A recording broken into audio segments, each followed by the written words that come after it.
Olá a todos, bem-vindos de volta. Hoje quero abordar um tema no vídeo. Duas empresas que viram o preço de suas ações cair de 45 a 50, 60% ou algo assim desde suas máximas históricas. Agora, duas empresas em setores completamente diferentes e por razões totalmente distintas. Quanto ao motivo pelo qual ambas as ações caíram de forma tão drástica. Agora estou apenas escolhendo duas. Existem muito mais ações por aí que caíram significativamente, especialmente empresas de software. Bem, na verdade vamos falar sobre uma empresa de software neste vídeo, que é a ServiceNow, código de negociação Now, agora e depois. A outra empresa se chama Novo Nordisk. Sim, Novo Nordisk é uma ação europeia, você pode comprá-la na Europa e também pode comprá-la nos Estados Unidos, em dólares. Então, sem mais delongas, vamos direto ao assunto. Clique em todos os botões. Você sabe o que fazer? Eu realmente agradeceria. Se quiser me apoiar ainda mais, confira o link na descrição. Deixe um comentário com as 10 melhores ações para comprar agora, ou acesse Fulcom/CouchInvestor. Muito obrigado. E claro, tudo isso só é possível graças ao grande parceiro Fiscal AI. O link está na descrição. Deixe seu comentário. Para obter 15% de desconto, novos usuários terão o Fiscal Pro gratuitamente nas 2 primeiras semanas. Todos os dados, todos os índices PL, preços sobre vendas, margens e tudo mais, vêm dessa plataforma aqui, como você verá ao longo do vídeo. Se olharmos para a ServiceNow, neste momento, isso mesmo, ServiceNow neste momento, vemos um valor de mercado de 133 bilhões, um PL passado de 77,7 vezes e um PL futuro de 44,2 vezes. Então você pode perguntar, por que você está falando dessa empresa, já que ainda estamos vendo aqui um PL super alto, seja o passado ou o futuro? Bom, boa observação, tudo bem, justo. Normalmente, quando vemos ações que estão passando por quedas de 43% nesse caso, o PL é muito mais baixo na maioria dos casos. Não todas, porque em muitos casos, quando olhamos para empresas de qualidade que sempre negociaram com um prêmio alto, bem, essas correções acontecem e simplesmente ficam menos caras do que antes. Agora, falando especificamente da ServiceNow. Claro, você pode colocá-la no mesmo grupo de todas as outras empresas de software que foram esmagadas nos últimos 12 meses mais ou menos. Mas ao contrário de muitas empresas de software, esta ainda é uma empresa. Primeiramente, ela tem crescido bastante rápido nos últimos anos e ainda é esperado que continue crescendo rapidamente nos próximos anos. Em termos de margem, claro, de uma empresa de software você espera margens altas, seja a margem bruta, EBITDA, operacional, líquida ou fluxo de caixa livre. Você espera que as margens sejam bem elevadas, que é exatamente o que você está tendo agora. Agora, se olharmos para alguns indicadores de preço aqui para a ServiceNow, o PL dos últimos 12 meses, embora tenha esse momento aqui em que não havia lucro. Então vamos puxar daqui para termos uma visão melhor. Você pode ver que nos últimos 12 meses, fazendo uma média, sabemos que está um pouco abaixo de 80 vezes o PL dos últimos 12 meses. Podemos ver que essa é uma ação que sempre foi extremamente cara e agora ela só está menos cara. Se olharmos para o PL futuro, está um pouco melhor aqui. Na verdade, está bem melhor. Uma média de 61. Na verdade, se voltarmos um pouco mais, a média aqui é, bem, 64,8. Então estamos 50% abaixo da média para o PL futuro. Aí se olharmos para o futuro, preço sobre fluxo de caixa livre, 27,3 vezes aqui também, bem abaixo da média. E preço sobre vendas, pouco menos de 11 vezes. A média aqui é 17. Preço futuro sobre fluxo de caixa livre, 9,1. A média aqui é 13,8. Então, novamente, estar melhor do que antes não significa automaticamente que está extremamente barato. Então, se olharmos para as margens, é aqui que você começa a entender por que as pessoas estão dispostas a pagar um prêmio por essa empresa. A margem operacional sobe e vai para a direita, 13,9% e crescendo. Margem de fluxo de caixa livre, 31,2%, tem se mantido nessa faixa por um bom tempo. A margem de lucro bruto, 78,1%, caiu um pouco nos últimos 2 trimestres. O alto custo de remuneração em ações, mais funcionários e a infraestrutura de IA explicam isso. A margem de lucro líquido, 13,7%, era um pouco maior antes, mas é isso. Se você olhar para os resultados trimestrais, pode ver exatamente onde os efeitos pontuais estão elevando esses números, como você pode ver aqui. E o último, claro, aqui está o caixa das atividades operacionais subindo, e à direita nos últimos 12 meses, 4,84 bilhões de dólares. E agora, se olharmos para a maneira não científica de tentar entender o que está quebrado e o que não está, Analisamos a receita e o valor de mercado ou o preço das ações de uma empresa.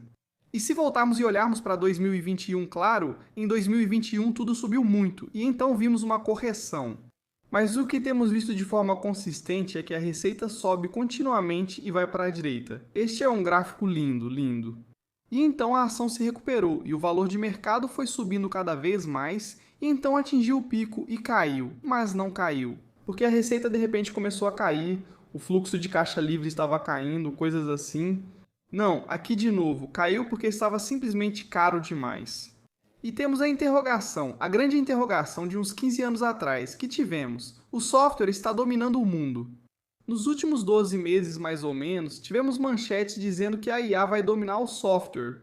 Porque a ServiceNow é, seja lá se você quer chamar de baseada em nuvem ou IA, plataforma Cloudblaze, tanto faz, é como um sistema operacional para sua empresa, automatizando fluxos de trabalho. Então, quando surge a questão da IA, será que ela vai potencializar esse negócio? Ou será que a IA vai substituir esse negócio? Bem, se você tem prestado atenção ou não, a ServiceNow, especialmente o CEO, que parece o Al Pacino de Fogo contra Fogo, eu vou até mostrar as fotos. Essa é uma empresa que abraça a IA, é uma empresa que sempre é mencionada quando há uma apresentação da NVIDIA. Então não é uma empresa que diz: ah, IA, tanto faz, não ligo para isso. Não. Essa é uma empresa que, na minha opinião, vai se tornar melhor e mais forte com a IA. É também uma daquelas empresas que quem usa não é tipo, sabe? Vamos cancelar todos os nossos contratos com um serviço. Agora vamos cancelar aqui uma assinatura, que, aliás, se você olhar o crescimento das assinaturas, ainda está acima de 21%, então isso está crescendo muito bem. A maior parte da receita vem de assinaturas. Obrigações totais de desempenho remanescente cresceram 24,6% no último trimestre e a taxa de renovação de clientes é de 97%. Então você pode dizer: ah, olha, caiu um pouco, tudo bem, mas sempre foi 99, 98, 97 e depois 97 aqui em 2021 também. Se cairmos perto de 90 de repente, aí talvez você deva se preocupar. Mas por enquanto, pelo preço que essas empresas estão pagando pelo ServiceNow, acho que elas vão continuar pagando. E se a ServiceNow continuar entregando valor, não vejo motivo para essa empresa estar em perigo. Se você olhar as taxas de crescimento, sim, mais uma vez, as taxas de crescimento estão caindo, ou as taxas de crescimento esperadas pelos analistas estão caindo. Para a receita, espera-se que o fluxo de caixa livre cresça mais rápido do que a receita nos próximos anos fiscais. Se olharmos agora no gráfico semanal, estamos abaixo da média móvel de 200 dias. Também estamos sobrevendidos e voltamos aqui para um fundo que vimos em maio de 2024. Se olharmos o gráfico diário da empresa, também estamos extremamente sobrevendidos. Aqui, alguns dias atrás vimos a ação se recuperar. Vamos ver se é só um repique temporário. Estamos entrando na grande temporada de resultados nos próximos dias. Muitas empresas grandes vão divulgar resultados que podem impactar a ServiceNow. Mas, novamente, a ServiceNow vai divulgar seus números trimestrais na quarta-feira. Passando para a segunda empresa, que é a Novo Nordisk, agora Novo Nordisk. Como verá, em termos de precificação, a conversa é bem diferente daquela que tivemos sobre a ServiceNow. Mas, novamente, são empresas completamente diferentes, com motivos totalmente distintos para isso. As ações da Novo despencaram, agora estão em queda de 57,6%, mas em determinado momento chegaram a cair quase 70%. Você talvez não saiba disso, mas no acumulado do ano, a Novo já subiu quase 20%. Então, se você tivesse comprado, digamos, no final de 2025 ou talvez no primeiro dia de 2026, já teria superado o desempenho do mercado, e com folga. A Novo é uma empresa que atualmente vale cerca de 275 bilhões, com um PL passado de 16,9 vezes e um PL futuro de 12,5 vezes. Em termos de margem, ainda está bem nos últimos 12 meses, na verdade, muito bom.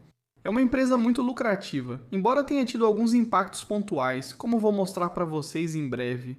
O problema principal é o crescimento esperado. Esse é basicamente o problema, como vamos discutir.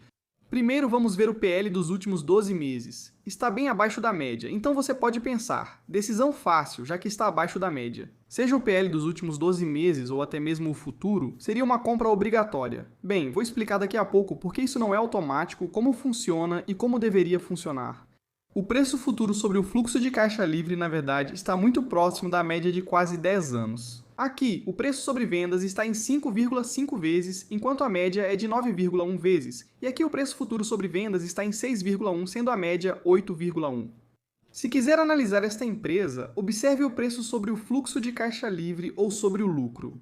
Bem, como vimos com outras empresas, acho que falei sobre a Adobe há alguns dias. Você pode ter visto ou pode ter ouvido o motivo pelo qual ela merece um múltiplo menor do que antes. É bem simples. A explicação é que ela está crescendo mais devagar do que antes, então não está recebendo o mesmo prêmio.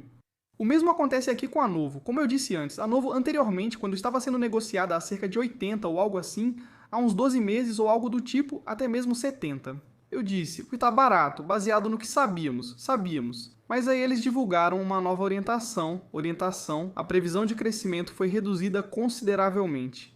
De repente não está mais barato, porque de repente não está crescendo tão rápido quanto esperávamos 24 horas antes. É uma grande diferença agora se você olhar para as margens, e especialmente as margens operacionais e as margens de fluxo de caixa livre, tudo isso. Elas eram bem boas, na verdade, muito boas.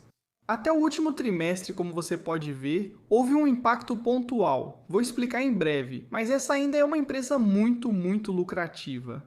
Isso é basicamente o que aconteceu no último trimestre, o que, claro, impacta os últimos 12 meses que vimos. Então, no último trimestre, a margem bruta caiu para 76,1%, a margem operacional para 31,6% e a margem líquida para 26,7%.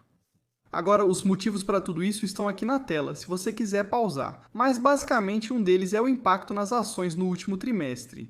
Eu acho que foi o desempenho dos últimos 9 meses que vimos, que basicamente é isso. Você pode dizer, veja, o crescimento das vendas ainda é de 15%. Isso não é ruim, realmente não é ruim. Mas, como você pode ver, a empresa reduziu a projeção para o ano inteiro para 8 a 11%. O crescimento das vendas caiu de 8 para 14% e de 4 para 7%. O crescimento do lucro operacional foi de 4 para 10%. Eles citaram expectativas de crescimento reduzidas para os tratamentos com GLP-1 em diabetes e obesidade. Então, as margens brutas despencaram de 84,1% para o número que acabamos de ver, impulsionadas por 9 bilhões de coroas dinamarquesas em custos únicos de reestruturação, desvalorizações de ativos e custos da aquisição da Catalent. Sem os custos de reestruturação, o lucro operacional de 9 meses teria crescido 21%. Novamente, são coisas pontuais. Às vezes isso beneficia ou às vezes prejudica a empresa. Então, a participação de mercado em valor do segmento de diabetes caiu 2,3 pontos percentuais para 31,6%. Globalmente, a participação de mercado de GLP-1 para diabetes caiu de 55,7% para 49,3%, com quedas especialmente acentuadas nas operações internacionais, onde passou de 71,6% para 56,3%. A Novo também aceitou o preço máximo justo para Ozempic, Rebellious e Wegovy no Medicare Part D, com efeito a partir de janeiro de 2027, ou seja, daqui a 12 meses com um impacto negativo estimado, de baixo dígito no crescimento das vendas globais. Então você basicamente quer entender o que aconteceu com as ações e com a empresa. Isso deve ser tudo agora. Não é tudo ruim para a Novo, porque há um motivo pelo qual as ações já subiram quase 20% no acumulado do ano e porque elas podem continuar subindo. Este é o motivo, o comprimido Wegovy da Novo Nordisk, o primeiro e único GLP-1 oral para perda de peso em adultos, agora amplamente disponível em toda a América. O lançamento atingiu 3.071 prescrições em farmácias em apenas 4 dias no início de janeiro de 2026. O que também observamos é a busca, a tendência no Google Search. Se você procurar por Wegovy no último ano, pode ver claramente que mais recentemente houve um aumento significativo. Porque antes, sim, Wegovy, Zbond, todas essas coisas eram bastante populares. Mas em vez de se injetar com alguma coisa, se você puder simplesmente tomar um comprimido, acho que isso deve ser muito mais bem sucedido. Bem, na verdade, nós conseguimos mais dados sobre isso. O medicamento oral para a perda de peso da Novo Nordisk, lançado este ano nos Estados Unidos, está sendo rapidamente adotado. Analistas apontaram dados da Symphony Health que mostraram que as prescrições semanais da versão oral do Wegovy saltaram para 20.392, partindo de apenas 4.286. As prescrições da versão injetável semanal mantiveram-se estáveis. Analistas do Bank of America calcularam que a versão oral precisa de cerca de 2.000 prescrições por semana para que a empresa atinja as estimativas de vendas de 2026. Então, se eles de repente ganharem impulso com isso e o mercado perceber que, achamos que as estimativas para 2026 serão superadas com bastante facilidade. Bem, você já pode esperar que as ações reajam de forma positiva. Então, o Research Plus no X-Harris disse o seguinte: a Austrália está prestes a começar a subsidiar o Wegovy para pessoas com doença cardiovascular estabelecida e um IMC de 35 ou mais. Isso significaria um copagamento de apenas $25. Bem, dólares australianos também podem ser um bom catalisador para a Novo Nordisk, o que nos leva à ação, que parece ter encontrado um fundo, certo? Ela encontrou fundo na mesma área onde estava aqui, em setembro de 2022 e até mesmo em julho de 2025 por volta de 4.445 ou algo assim. Então, desde aquele fundo aqui no final de novembro, a ação subiu 43%. Então, todos que compraram aqui, seja opções de compra ou ações puras, parabéns, vocês se saíram muito bem. A empresa também vai divulgar o relatório na quarta-feira, 4 de fevereiro. Essa também vai ser uma semana bastante movimentada no mercado no gráfico diário. Na verdade, estavam sobrecomprados há quase 2 semanas, mas a ação continuou subindo depois disso. Agora estamos acima da média móvel de 200 dias, então no geral é isso. Duas empresas interessantes, mas duas empresas que têm motivos diferentes para a sua correção ou queda nas ações. Na minha opinião, a Novo Nordisk continuará tendo catalisadores de crescimento que impulsionam suas ações. Porque de repente ela vai parecer extremamente barata. Se vimos o crescimento acelerando para a ServiceNow, acho que é diferente. Ainda é uma ação cara, menos cara do que antes, mas é uma empresa extremamente bem administrada, uma empresa que está crescendo muito rápido. E uma empresa que, na minha opinião, vai mostrar ao mercado que a IA é um vento a favor, não um vento contra. É isso por hoje neste vídeo. Me diga o que você acha aí nos comentários. Confira o fiscal.ai para ganhar 15% de desconto. E a gente se vê no próximo. Tchau, tchau!